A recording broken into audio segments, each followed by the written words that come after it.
guys at Terminal 3 right now with Marimar! So susunduin namin. Yes, good evening everyone. So susunduin namin yung client namin ngayon na nagmula sa Philippines.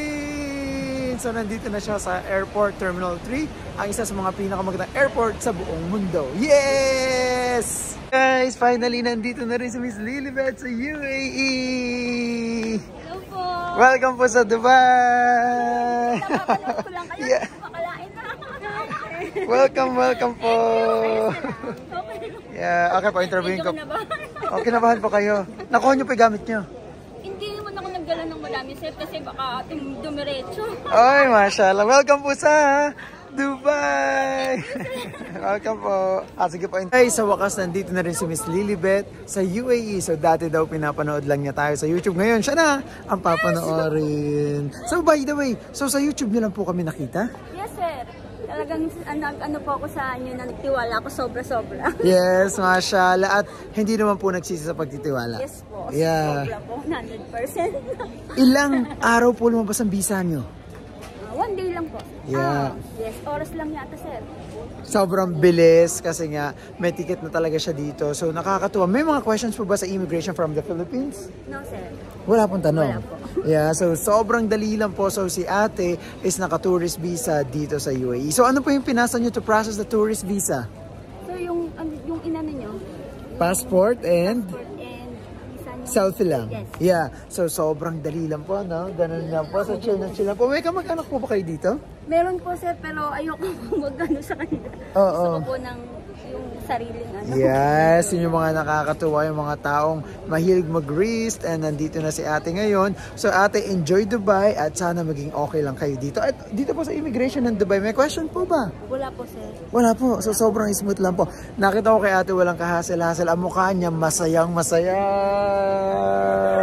So tinan niyo ang mukha, parang fresh na fresh po kayo, hindi napagod sa biyahe. Hindi naman po, sir. Hindi.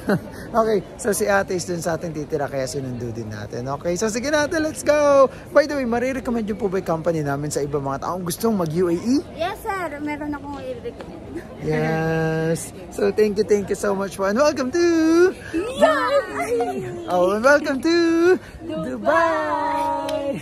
Sige po. Guys, nandito na kami, malapit na kami sa bahay. At nakakatuwa kasi may nag-sponsor ng unan at ng kumot at bedsheet kay Ate Lilibet. So thank you so much kay Marimar. Natin magbigay para marami pang blessing. Yes! Nabumalik ka for the win! For the go, go, go! So guys, kasi si ate nga, so naka-tourist visa dito. So mag-ano siya dito sa UAE. At wala siyang, may mga kamag-anak naman daw siya, pero ayaw niya muna sumama doon. Actually, medyo mahirap naman talaga pag kamag-anak mo ang kasama mo. Siguro sa experience ni ate. So ngayon, so syempre pag bed space ka dito, hindi naman kasi libre dito yung unan, kumot, and everything. Pero thank you so much kay Marimar. Bagong laba to, guys, ha? Ay!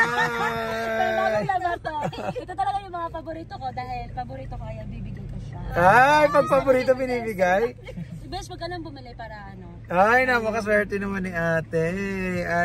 Guys, yun lang po for tonight's video. Thank you so much Marimar. At sa tiwala, Miss Lilibet. And welcome to Dubai! Sige po, bye-bye! For the win! Thank you, Lord! Yes, so guys, sa mga taong gusto mag-tourist visa dyan, napakadali lang. Pero syempre, sa immigration kayo po ang bahala, especially sa Pinas.